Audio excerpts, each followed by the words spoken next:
Nah, sesi hari ini kita bicara mengenai endgame provisions. Nah, ini salah satu bagian paling penting sih ya.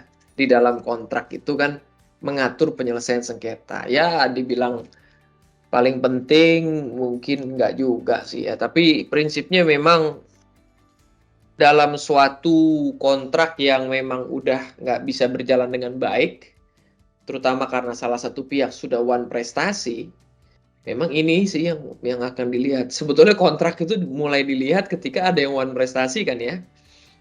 Kebanyakan gitu ya. Kalau kalau tidak ada one prestasi kan ya udah jalan aja normal, jalan aja seperti nggak ada apa-apa gitu ya. Tapi ketika mulai ada yang breach, baru kita mulai lihat nih, apa sih sebetulnya menjadi kewajiban lawan, ya kan?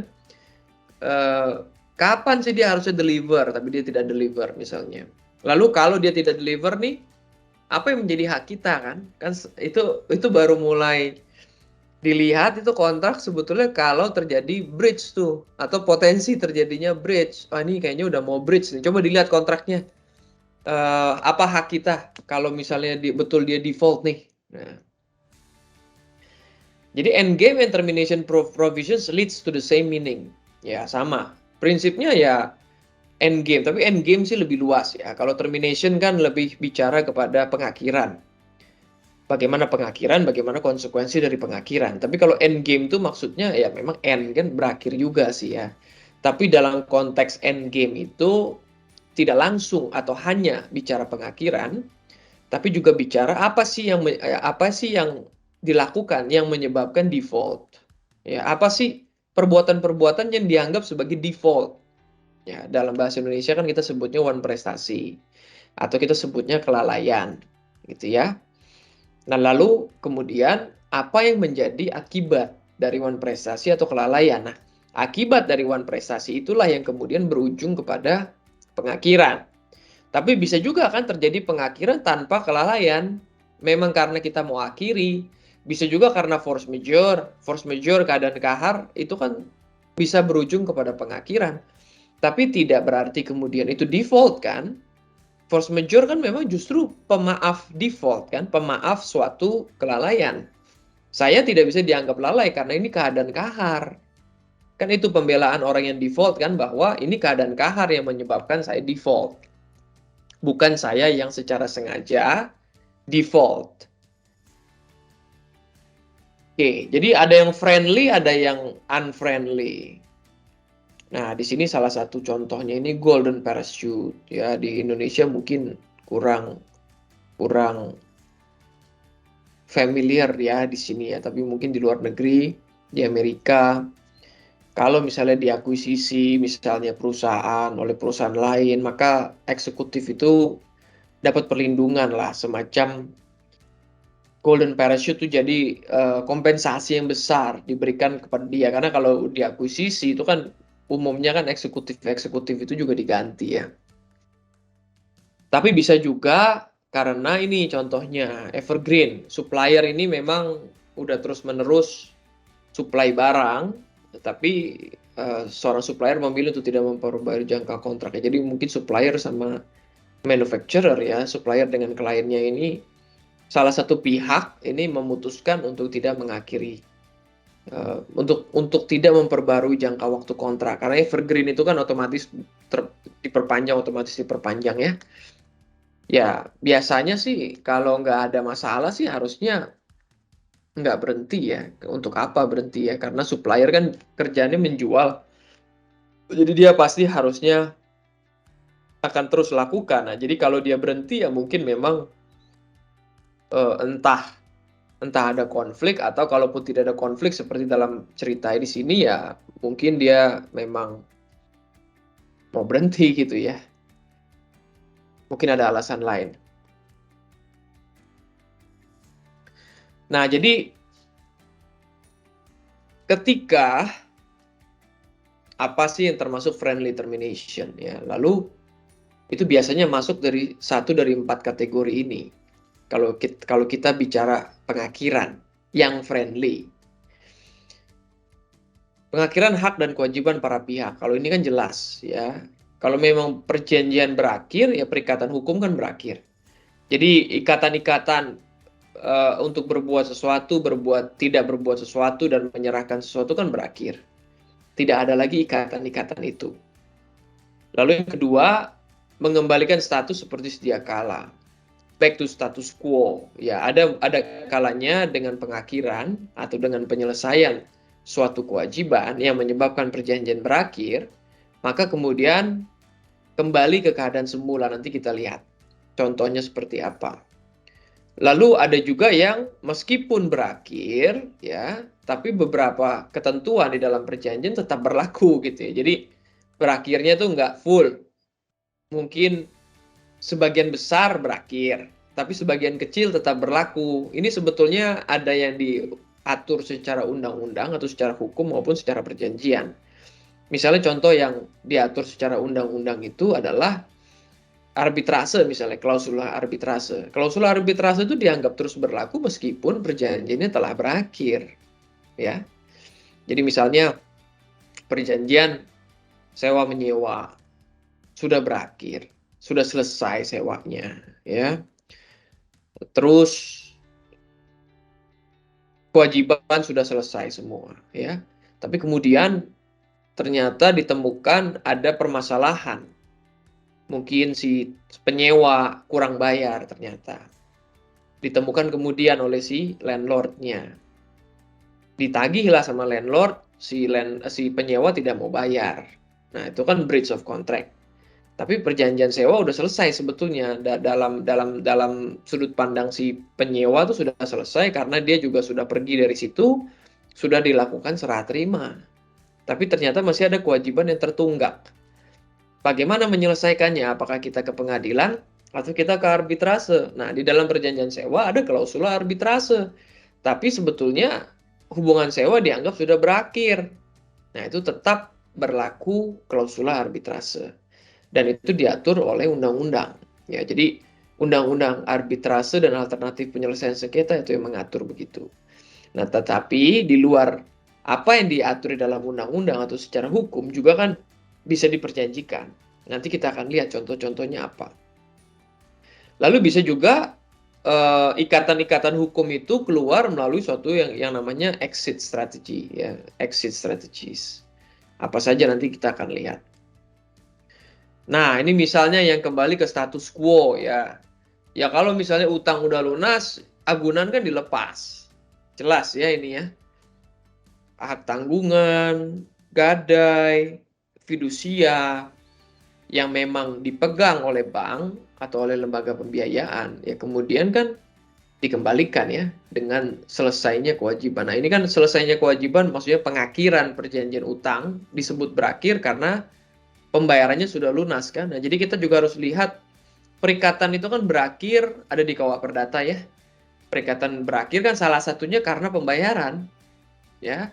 Pembayaran itu diterjemahkan sebetulnya bukan hanya membayar sejumlah uang, tapi juga melakukan suatu kewajiban ya. Jadi itu perikatan berakhir ya. Dengan kita serah terima barang misalnya kan kewajiban saya untuk menyerahkan barang selesai. Kalau saya minjem uang, lalu saya kembalikan uangnya, jadi kan perikatan saya terhadap kewajiban untuk mengembalikan uang kan selesai. Nah, itu aja kan sebetulnya kalau utang piutang kan satu meminjamkan, satu membayar pokok dan bunga kan gitu. Nah, sebagai jaminan kemudian ada jaminan. Itu kan very simple sebetulnya ya, hubungan pembiayaan.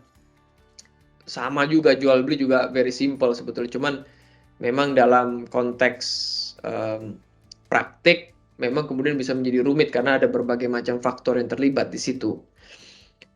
Nah, begitu juga misalnya setoran jaminan tadi, sewa menyewa, sewa berakhir, ya setoran jaminan kan dikembalikan, itu deposit ya, setoran jaminan kan ini ditahan itu untuk sebagai jaminan, ini dua-duanya sebetulnya jaminan ya, yang satu itu agunan yang dieksekusi jika si debitur itu default. Nah, kalau yang satu lagi kan landlord pegang setoran jaminan yang juga bisa dipakai uangnya jika si penyewa itu nggak benar lah, dia merusak barang lah, sehingga kemudian dipakailah oleh si landlord untuk memperbaiki objek sewa. Nah, ini contoh-contoh yang terus berlaku. Tadi kan saya kasih contoh klausula arbitrase misalnya. Klausula arbitrase itu secara undang-undang. Tapi bisa juga kan non-competition obligation. Jadi meskipun kita setelah berakhir, hubungan hukum kita sudah selesai, tapi tetap kita nggak boleh saling berkompetisi untuk hal tertentu. Nah, non-competition obligations. Misalnya ya, franchise agreement. Saya kasih kamu franchise. Franchise-nya ini misalnya minuman susu gitu ya, minuman susu. Saya ajarin kamu cara buatnya dan lain-lain, kamu bisa pakai mereknya saya, kamu bisa jualan, lalu saya dapat sekian persen ya, karena saya franchise fee dan juga license fee misalnya. Nah, jika karena satu dan lain hal, saya terminate perjanjian ini karena Anda default atau karena Anda yang menganggap saya default, lalu ini terminate, dan kemudian kita tidak ada hubungan lagi secara perjanjian atau secara hukum, Anda nggak boleh tiba-tiba bikin perusahaan yang menjual minuman susu seperti yang saya lakukan ini. Nah, itu kan non-competition obligation. Kadang juga itu dilakukan di dalam hubungan perjanjian kerja. Misalnya manajer teknis tertentu ya yang mempunyai keahlian atau dididik dalam keahlian tertentu dan dia menjadi ahli karenanya dan dididik oleh perusahaan dia bekerja ya, dikuliahin lah, dilatih terus-menerus dan dia menjadi ahli dalam bidang tertentu, kemudian dia akan bilang nggak boleh kamu bekerja di tempat perusahaan yang kompetisi dengan kita. Misalnya. Ya, tidak boleh. Jadi kalau kamu kerja sama kami, ya kerja sama kami gitu. Nggak boleh nanti kamu tiba-tiba resign terus kerja di tempat kompetitor kami. Gitu. Itu juga bisa tuh, kayak begitu. Bahkan saya pernah mengalami ada satu perusahaan, klien kami gitu ya, klien saya nih, pada saat tanda tangan perjanjian dengan si klien minta saya nggak boleh mewakili perusahaan lain di sektor yang sama dengan dia gitu. Jadi dia kayak mau memonopoli law firm gitu ya. Jadi karena saya sudah membantu dia dan dia bekerja di sektor ini, itu anggaplah sektor A gitu ya. Maka semua perusahaan yang bergerak di sektor A nggak boleh lagi saya wakili. Nah, itu perjanjian tuh. Itu non-competition obligations. Nah, biasanya setelah pengakhiran pun non-competition obligations itu diatur, tapi tidak untuk selamanya ya, karena nggak masuk akal kan selamanya. Mungkin 2 tahun, mungkin 3 tahun, mungkin 5 tahun, itu udah lama sekali itu. Nah, setelah itu ya bebas ikatan itu. Begitupun juga confidentiality obligations kan, confidentiality juga nggak bisa diatur selamanya, karena nggak masuk akal. Biasanya mungkin 2 tahun, 1 tahun, ya 5 tahun, 3 tahun, ya itu bergantung kesepakatan para pihak. Bisa juga, jadi misalnya due diligence tadi, ada pihak yang diberikan hak untuk melakukan due diligence, tapi kemudian pihak itu gagal, dia tidak jadi membeli. Nah, dia bilang ini harus dirahasiakan ya. Apa yang kamu lihat itu semuanya harus dirahasiakan. Jadi meskipun kamu tidak jadi beli, confidentiality obligations-nya tetap survive, tetap berlaku. Nah, itu juga sering. Monetary obligations, final post-term payments, ya ini jadi mungkin setelah transaksi, setelah penyelesaian, ya masih ada kewajiban-kewajiban lain berkaitan dengan uang. Itu juga bisa dicantumkan di sana. Nah, further assurance obligations, ya ini mirip-mirip. Jadi intinya secara umum kalau yang ini ya, intinya ya kewajiban apapun yang memang seharusnya dilakukan meskipun perjanjiannya sudah diselesaikan. Nah, ini kan kita bicara contoh-contoh yang masih berlanjut meskipun perjanjiannya sudah berakhir. Dan perjanjiannya berakhir dengan baik-baik ini, bukan dengan tidak baik. Nah, lalu exit strategies tadi. Exit strategies. Nah, exit strategies ini kan dari berbagai sudut pandang ya. Kalau going public itu kan artinya dari pemegang sahamnya. Dia menjual sahamnya kepada publik. Itu caranya dia exit. Ya, di IPO aja udah. Jadi dia kembangkan satu perusahaan, perusahaannya bertumbuh, value-nya naik besar, awalnya mungkin dia investasi 100, dengan dia tumbuhkan itu menjadi 1000 gitu ya, naik 10 kali lipat. Ya dia mungkin jual di 2000 misalnya. Jadi dia keuntungannya 20 kali lipat misalnya. Itu bisa terjadi ya. Nah, intinya exit. Take out financing. Nah, ini lender, ada lender satu mengambil alih piutang dari lender yang lain. Ini juga bisa. Ini juga exit, artinya banknya yang exit ya. Misalnya bank A meminjamkan uang, uangnya harus dilunasi dalam jangka waktu 1 tahun misalnya.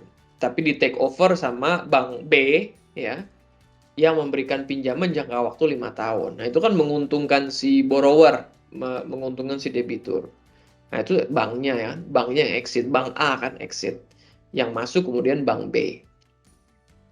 Buyouts ini ya pemegang saham satu membeli saham pemegang saham lain. Itu kan juga exit artinya. Nah, kok exit strategi seperti ini bisa diatur secara sengaja di dalam shareholder agreement. Saya beberapa kali menangani Japanese investor, ya, Japanese shareholder gitu ya. Jadi dia tuh modelnya masukin uang di Indonesia, Indonesian company, dia injek uang, umumnya itu dalam bentuk saham, tapi juga dia kadang memberikan shareholder loan gitu ya. Lalu dia partneran sama Indonesian partner yang lain ya. Dia umumnya minoritas. Nah, jadi sama-sama injek duit, lalu kan berkembang nih perusahaannya. Perusahaannya berkembang, kemudian setelah trigger titik tertentu atau setelah trigger penjualan tertentu misalnya, atau misalnya ini bisa macam-macam sih ya. Jadi bisa men-trigger tingkat penjualan tertentu atau nilai tertentu, nilai penjualan tertentu anggaplah sudah mencapai 100 miliar penjualan misalnya. Nah, ketika itu sudah tercapai, maka dia punya hak untuk menjual sahamnya gitu kepada si pemegang saham yang Indonesia. Nah, lalu bagaimana menjual sahamnya? Itu ada formulanya.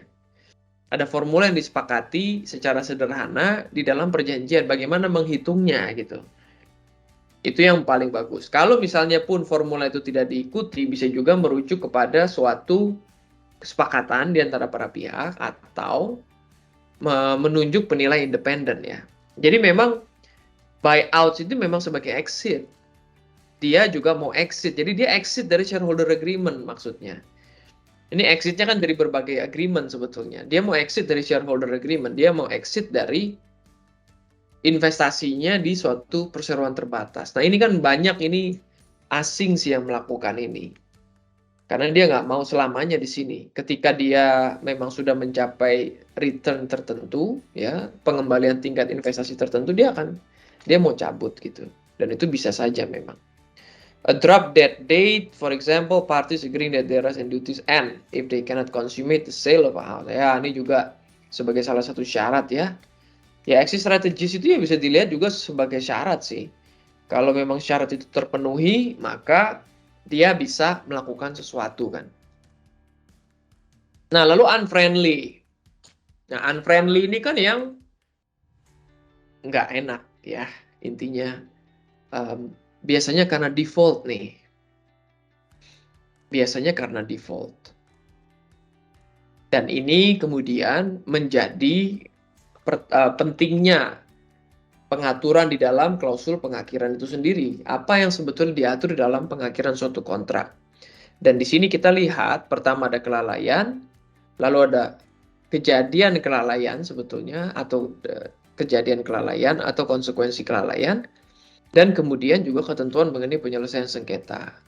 Jadi kita juga melihat kan, kenapa sih kalau default itu umumnya tetap perlu disomasi, ya, tetap perlu disomasi, karena kelalaian sendiri itu tidak otomatis dianggap kelalaian itu terjadi gitu ya, sebelum dilakukan tindakan hukum. Nah, tindakan hukum itu ya di somasi itu sebetulnya. Nah, memang di dalam KUH Perdata ada pengecualian kan, bahwa kalau misalnya memang sudah lewatnya waktu dan perjanjian itu dengan jelas menunjukkan bahwa dengan lewatnya waktu saja itu sudah terjadi default, maka tidak perlu lagi kan sebetulnya ada somasi. Nah, cuman dalam praktik itu umumnya tetap dilakukan somasi, karena ada juga jurisprudensi yang mengatakan meskipun default itu terjadi karena lewatnya waktu, tetap perlu diperingatkan gitu ya. Jadi, nah, disinilah ketika suatu kelalaian terjadi dan kemudian diperingatkan, ini kan arti ketika diperingatkan maka orang yang lalai itu diberikan waktu untuk memperbaiki kelalaiannya kan. Kalau dia perbaiki kelalaian dalam waktu yang diperingati, bisa dibilang selesai. Tidak lagi dianggap default atau tidak lagi dianggap lalai, karena dia telah menyelesaikannya. Tetapi kalau dia tetap tidak menyelesaikannya setelah lewatnya waktu sesuai dengan apa yang diperingatkan di dalam somasi, itulah yang disebut menjadi kejadian kelalaian atau kejadian wan prestasi gitu loh. Itu dalam bahasa Inggris sering disebut sebagai event of default. Jadi default itu beda dengan event of default. Nah, event of default itu default yang sudah matang. Jadi kayak default yang jatuh tempo gitu loh. Default jatuh tempo mateng nih. Pertama dia default, sudah diperingatin, tetap default. Nah, ini defaultnya udah mateng. Istilahnya udah jatuh tempo, udah matang, sehingga kita langsung bisa lakukan tindakan hukum berikutnya sesuai dengan apa yang diatur dalam perjanjian, atau bahkan sesuai dengan apa yang diatur dalam KUH Perdata kan, kita bisa langsung misalnya mengajukan gugatan. Nah, apa saja sih? Bisa macam-macam kan ya kalau unfriendly termination ya. Misrepresentation, dia membohongi fakta. Pernyataan fakta itu nggak benar kan, misrepresent. Dia bilang ini produk Cina, ternyata ini produk Papua Nugini misalnya. Kan beda nih. Breach of warranty kan sama ya, mirip-mirip nih masalah pernyataan fakta dan jaminan. Dia mempunyai jaminan tertentu tapi kemudian ternyata nggak benar. Breach of covenant, ya dia janji melakukan sesuatu tapi dia tidak lakukan. Failure to satisfy condition, ya dia ini artinya kan ini failure to satisfy condition, dia wajib melakukan sesuatu juga kan sebagai syarat tapi dia tidak lakukan. Cross default itu kan default silang ya.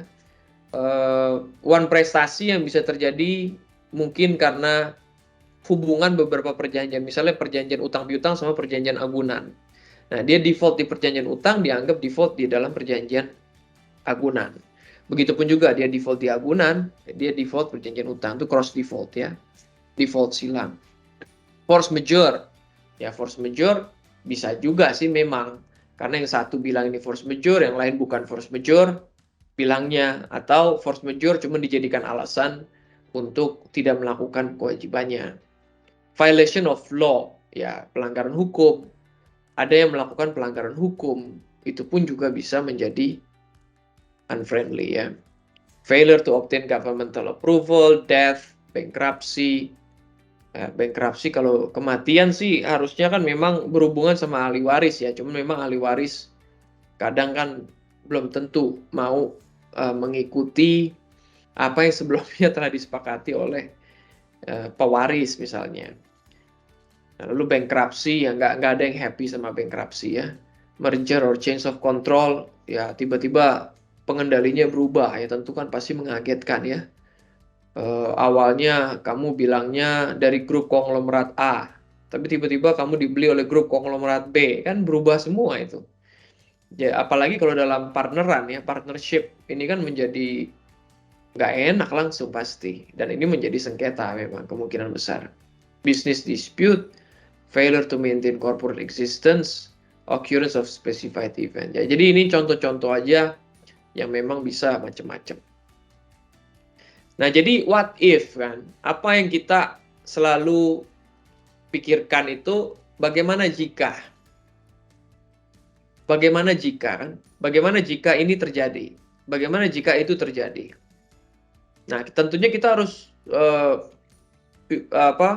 kita harus siapkan apa sih yang menjadi kelalaian tadi ya? Apa sih yang menjadi kelalaian? Lalu kalau betul ini kelalaian, kita kan mesti list down apa sih yang dianggap sebagai kelalaian. Lalu kalau misalnya betul kelalaian itu terjadi, saya memberikan waktu apa tidak untuk memperbaiki kelalaian itu, gitu ya. Nah, kemudian juga apa yang terjadi kemudian? Nah, ini kan kita harus petakan ya, kita harus petakan. Sebagai seorang contract drafter, kita harus tahu. Nah, ini kan contohnya nih. If a pharmaceutical company hires a sales representative, it expects that he will generate a certain sales volume. If he does not, the client's expectation is frustrated, and it will want the right to terminate the contract so it can cut its losses. Nah, ini jadi ada orang sales ya, orang sales itu jago misalnya, dan dibayarnya mahal nih dalam cerita ini. Cuman dibayar mahal tuh sepanjang kamu mencapai penjualannya tuh tinggi juga ya. Ini sering loh terjadi ya, ini sering terjadi nih. Kalau Anda mencapai penjualan tinggi, saya bayar kamu mahal, it's fine, nggak masalah gitu. Tapi kalau kamu nggak bisa jualan, ya saya keberatan bayar kamu mahal gitu. Dan ini terjadi berulang-ulang, ini saya mewakili klien-klien itu cukup banyak PHK itu dengan alasan ini. Di mana tidak achieve ya. Nggak harus masalah sales ya. Intinya tidak achieve target. Targetnya bisa macam-macam, bisa target sales, bisa target performance tertentu ya, program tertentu yang nggak tercapai. Itu kemudian membuat si pemberi kerja ini nggak nyaman ya dan mencari cara. Nah, disitulah makanya kontrak drafter itu harus dari awal ketika kita mewakili suatu klien atau mewakili perusahaan, kalau kita misalnya bekerja di in-house sebagai in-house lawyer suatu perusahaan, lalu perusahaan kita ini merekrut si sales representative, kita harus berpikir dari sisi perusahaan bagaimana melindungi kepentingan perusahaan kita. Bagaimana jika ini terjadi ya kan? Kenapa ini sales representative di hire sih? Nah, apa tujuannya? Oh, untuk meningkatkan sales. Lalu dibayar mahal sepanjang salesnya bagus. Nah, jadi bagaimana kalau salesnya jelek? Nah, ini kan harus selalu dilihat begitu ya. Jadi harus terbalik kita mikirnya juga. Selain kita ngelihat ke lurus, tapi kita juga harus lihat ke belakang gitu ya. Supaya kita lihat bagaimana kalau sebaliknya yang terjadi. Di sini kan di poin terakhir bagus tuh. Anda harus bayangkan hubungan yang sukses dan coba berpikir apa yang dapat merusak. Nah, sebuah cedera janji atau default tidak perlu berhubungan dengan kontrak. Ya, bisa juga sih death. Kalau death sih harusnya nggak disebut sebagai cedera janji, tapi memang itu kan bisa dianggap berakhirnya kontrak kan. Kalau misalnya kita punya perjanjian sama pelukisnya meninggal ya perjanjiannya berakhir lah. Kan nggak mungkin diteruskan ahli waris ya. Karena kemampuan itu kan melekat di diri pelukis ya. Tapi kalau kita dengan perusahaan, ya direkturnya meninggal kan tetap dong perusahaannya tetap terikat. Karena nggak melekat di diri direktur. Perusahaan ini kan mempunyai kegiatan usaha. Bankruptcy ya, bankruptcy ada yang menuliskannya secara default, tapi umumnya tidak. Prinsipnya adalah kalau terjadi bankruptcy memang maka salah satu pihak lain itu bisa mengakhiri kontrak. Ini kurang lebih sama main tadi ya, change of control. Jadi ini cuma mau menunjukkan bahwa kematian, kepailitan, merger, perubahan kendali, kelalaian silang, ini kan sebetulnya nggak ada hubungan sama apa yang sebetulnya disepakati di dalam kontrak kan. Misalnya kontraknya mengenai transaksi jual beli. Ini kan nggak ada hubungannya sama kepailitan sebetulnya. tidak berkaitan dengan pelanggaran kewajiban-kewajiban si penjual atau kewajiban-kewajiban si pembeli kan sebetulnya. Karena yang substansi dalam jual beli kan masalah penjualan dan masalah pembelian. Jadi ada apa yang menjadi kewajiban penjual, apa yang menjadi kewajiban pembeli. Nggak bahas kepailitan kan, nggak bahas kematian juga sebetulnya. Tapi maksudnya adalah bahwa peristiwa-peristiwa yang menyebabkan pengakhiran perjanjian itu tidak melulu berkaitan dengan substansi perjanjiannya sendiri. Nah, seperti kepailitan, terjadinya kepailitan maka salah satu pihak bisa mengakhiri perjanjian, ini kan nggak ada kaitan sama jual belinya. Tapi kalau salah satu bangkrut, ya kita mau exit dong dari perjanjian, kan itu prinsipnya ya. Nah, lalu pertimbangkan apabila sebuah kontrak harus menyiapkan sebuah pemberitahuan dan kesempatan. Ini maksudnya remedial period. Ya, dalam bahasa Inggris itu disebut remedial period. Kesempatan untuk memperbaiki. Dan kesempatan untuk memperbaiki itu kan tentunya dikasih. Ya, dikasih itu berdasarkan kontrak umumnya. Misalnya, kita punya kewajiban membayar di waktu tertentu. Misalnya tanggal 2 setiap bulan, kita wajib bayar. Kita terlambat nih, tidak bayar di tanggal 2. Nah, pertanyaannya kemudian kontrak mengaturnya, kita masih punya kesempatan untuk memperbaiki diri atau itu dianggap langsung default. Nah, kalau misalnya dikasih kesempatan tanggal 14 hari misalnya, kita harusnya bayar tanggal 2, tapi kita default, kita belum bisa bayar tanggal 2. Maka kemudian diberikan kesempatan di dalam kontrak 14 hari untuk memperbaikinya. Nah, jadi dalam 14 hari itu arti tanggal 2 sampai tanggal 16, kita masih punya waktu untuk membayar kewajiban kita. Kalau misalnya lewat dari 14 hari, maka itu harus diatur secara jelas. Apa yang menjadi akibat? Apakah kemudian didenda? Muncul mulai denda berlaku di hari ke-15 dan seterusnya. Atau bisa diakhiri langsung perjanjian. Nah, biasanya sih dikasih kesempatan lagi, didenda. Nah, didenda tapi nggak bisa selamanya. Mungkin didenda kalau lebih dari 30 hari setelah didenda tetap tidak diperbaiki, maka salah satu pihak bisa mengakhiri, misalnya ya. Jadi nggak selalu harus ada masa perbaikan atau masa pemulihan kelalaian ya, tapi dalam beberapa ketentuan itu sebaiknya ada. Karena kalau langsung dianggap default juga mungkin agak konyol gitu ya. Nah, ini dia contohnya. A credit agreement may provide the borrower with a 3-day grace period to cure any breach arising from a failure to pay interest. If the borrower makes the payment within the 3-day grace period, the bank will not exercise its remedies. Similarly, if a borrower fails to deliver its quarterly financials, the loan agreement may require the bank to give the borrower notice of the failure and a grace period. Nah, sama ya. Jadi ada dua nih. Pertama soal pembayaran. Pembayaran dikasih waktu, grace period kan masa tunggu lah ya. Masa tenggang atau masa tunggu 3 hari. Untuk memperbaiki kelalaiannya dia itu. Sebelum didenda, dikenakan bunga tuh. Sebelum ya dilakukan sesuatu lah. Di sini kan dibilang the bank will not exercise its remedies. Ya, remedies itu kan upaya hukum. Bisa macam-macam, kita belum tahu. Apakah didenda, apakah dijual itu jaminannya. Nah, lalu berikutnya, if a borrower fails. Kalau dia juga si debitur itu gagal mengirimkan laporan keuangan kuartal, maka bank juga dapat memberikan, atau bahkan di sini wajib nih. The loan agreement may require. Jadi diwajibkan, si banknya diwajibkan untuk memberikan somasi kan, notice of failure. Notice of failure itu somasi. Bahwa Anda tuh telah default, dikirim nih surat sama bank.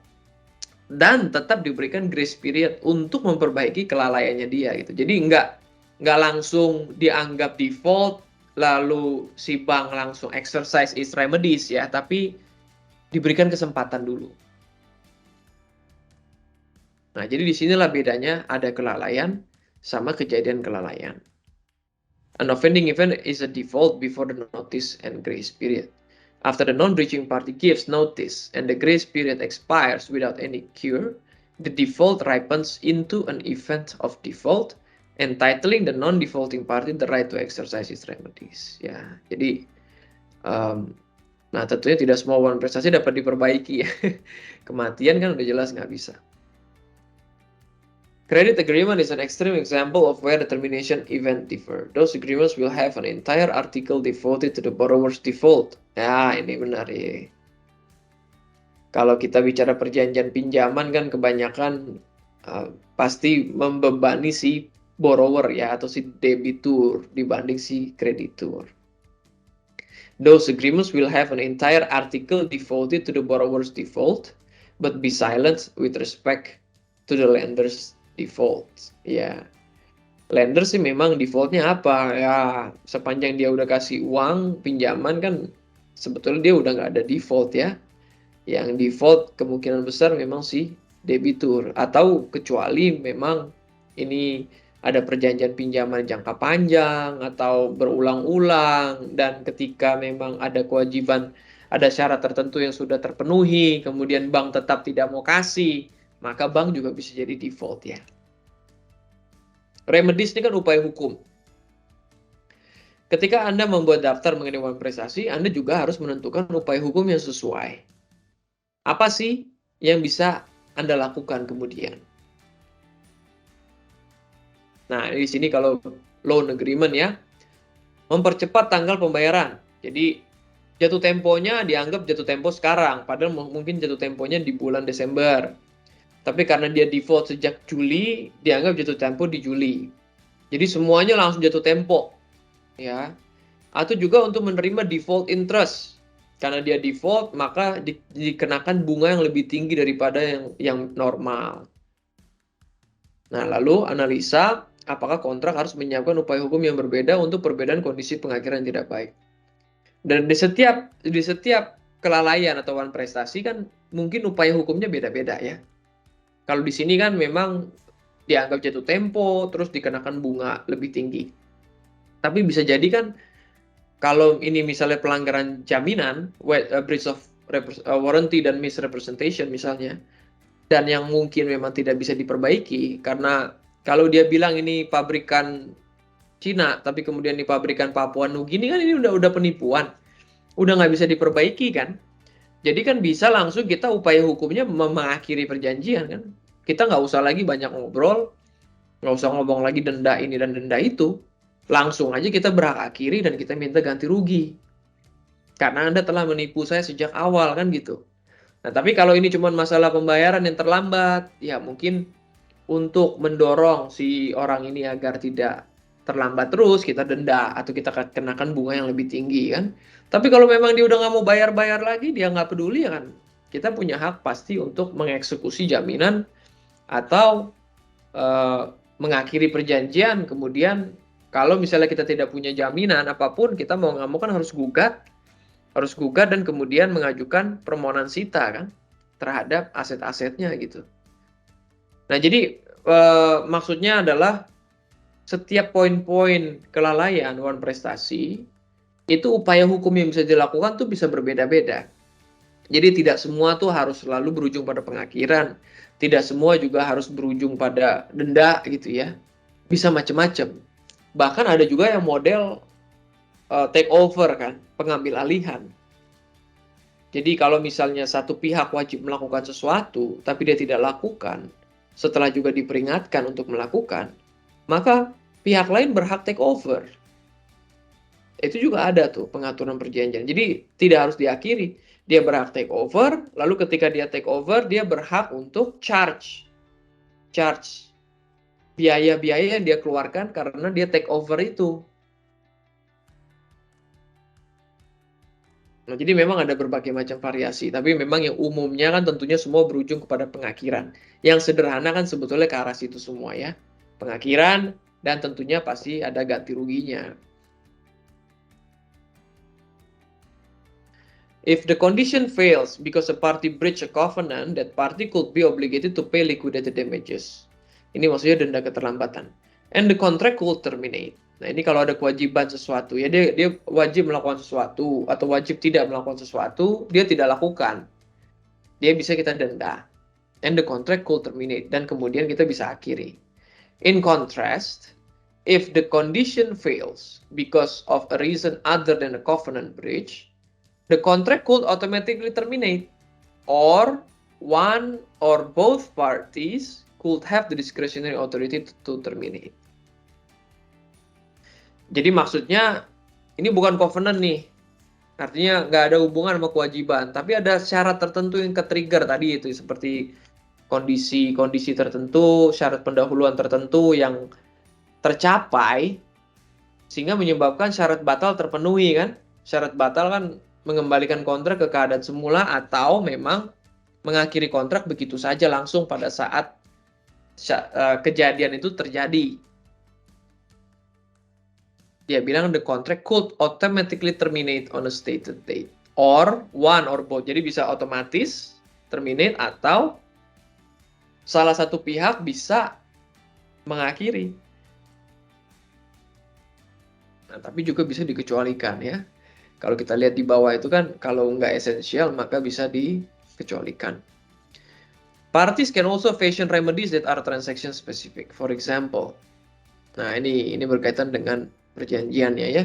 If a partner breaches the provisions of a partnership agreement, the non-breaching partners could have the right to buy the equity interest of the breaching partner. Similarly, an employment agreement might provide a golden parachute on a change in control. Jadi ini kan tetap intinya ke pengakhiran. Pengakhiran salah satu pihak ya. Cuman bukan berarti nih kalau yang contoh partner ini kan ada salah satu pihak yang melanggar partnership agreement, maka yang tidak default berhak beli yang default kan gitu. Jadi dia tetap menjadi partner di situ kan. Nah, tapi partner yang default out. Anda pergi dan saya berhak beli haknya Anda gitu. Jadi pengakhiran partnership agreement kan sebetulnya dilihatnya berakhir, tetap berakhir, tapi si yang tidak default itu kemudian menjadi memiliki porsi yang akan lebih karena dia itu membeli porsi dari partner yang satu lagi. Nah, kalau employment agreement ini golden parachute, ini dalam arti dia juga berakhir ya, dia pergi juga, tapi dikasih pesangon yang besar gitu loh. Kalau memang terjadi change in control. Dan ini sebetulnya perlindungan untuk si employee ya, untuk si perlindungan sisi pekerja ini dibanding untuk si majikan. Nah, jadi ini mau menunjukkan bahwa remedies tadi, upaya hukum terhadap suatu kejadian atau suatu kelalaian, itu bisa variatif sekali. Dan itu semua memang bergantung pada perjanjian ya, sebetulnya tipe perjanjian ya. Jual beli mungkin akan berbeda dengan sewa menyewa, mungkin akan berbeda dengan partnership agreement ya, mungkin akan berbeda dengan perjanjian pinjaman tadi, loan agreement. Jadi setiap perjanjian ada karakteristiknya dan upaya hukum yang bisa dilakukan itu juga akan berkaitan dengan karakteristik dari klausul-klausul tersebut. Nah, lalu tentunya dispute resolution. Kalau kita udah mau bersengketa, mengakhiri yang unfriendly terutama kan kemungkinan besar akan bersengketa kita. Baik kita ke pengadilan ataupun kita ke arbitrase. Contoh yang kemarin itu kan arbitrase. Tapi kan juga bisa ke pengadilan. Dan ini harus diatur. Kalau kita ke pengadilan, kita bisa langsung sepakati kita mau ke pengadilan mana. Pengadilan negeri apa. Kalaupun kita tidak sepakati di dalam perjanjian, hukum acara perdata sudah menentukan, ya kan, di tempat kedudukan tergugat. Kalau diperjanjikan, maka di tempat apa yang diperjanjikan. Sesuai dengan perjanjian, kan gitu ya. Nah, tapi kalau arbitrase ini kita harus hati-hati. Arbitrase harus lebih spesifik. Nah, ini di sini ya. Jadi soal sengketa yang akan diarbitrasekan, hukum yang dipakai untuk mengatur arbitrase, lokasi arbitrase, hukum yang berlaku, kualifikasi bagi arbiter, cara untuk menentukan arbiter, biaya mengenai beban berhubungan dengan arbiter, finalitas penutup transaksi. Jadi memang arbitrase itu mesti lebih hati-hati draftingnya. Tapi kalau mau sederhananya seperti yang tadi kita contohkan ya, perlu menyebut institusinya dan menyebut peraturannya apa. Jadi kedua hal ini perlu kita sebut secara jelas. Institusi arbitrase apa yang kita rujuk dan peraturan institusi yang mana yang kita rujuk. Karena peraturan juga berubah-ubah. Nah, kalau lebih rumit lagi, kalau ini international arbitration, maka juga harus ditentukan sebetulnya ini akan menjadi arbitrase asing apa arbitrase nasional ya. Di mana seat ya, seat of arbitration disebutnya ya. Arbitration seatnya itu di mana? Kalau di luar dari Indonesia, maka ini disebut arbitrase asing. Tapi kalau arbitration seatnya itu masih di Indonesia, maka ini menjadi arbitrase nasional meskipun tunduk pada hukum acara asing atau melalui institusi arbitrase yang asing misalnya. Jadi itu nanti akan berkaitan dengan eksekuatur ya. Undang-undang arbitrase itu kan menentukan nanti kalau arbitrase asing mau dieksekusi di Indonesia, maka perlu eksekuatur dari Ketua Pengadilan Negeri Jakarta Pusat. If this good event happens, then this is the consequence. If this bad event happens, then this is the consequence. Ini yang kita harus pikirkan sebagai contract drafter. Dan ini kan bicarakan endgame ya. Jadi memang ini berkaitan dengan pengakhiran di ujung. Kalau hal-hal yang baik terjadi ya harusnya konsekuensi juga baik kan. Tapi kalau hal yang tidak baik yang terjadi, maka apa sih yang menjadi upaya hukum yang dapat dilakukan oleh pihak lainnya yang tidak default kan. Nah, hal-hal seperti ini perlu diatur, jangan sampai tidak jelas gitu. Karena kalau tidak jelas nanti membingungkan sendiri. Tadi di sini juga kita bisa lihat dia harus membayar bunga, bank dapat menyita atau bank dapat mengeksekusi sebetulnya ya. Dia udah nggak perlu lagi sita karena dia sudah punya jaminan. Kontrak berakhir setelah pengalihan salah satu pihak atas hak dan kewajibannya tanpa persetujuan pihak lain. Ya ini misalnya ada pengalihan perjanjian seenaknya tanpa persetujuan pihak lain gitu ya. Dan contoh-contoh seperti yang tadi kita bahas. Ini sudah intinya di sini skema mau disebutkan apa yang menjadi kelalaian, apakah diperkenankan untuk memperbaiki kelalaian itu, lalu apa yang menjadi konsekuensi dari kelalaian itu. Ya, intinya itu.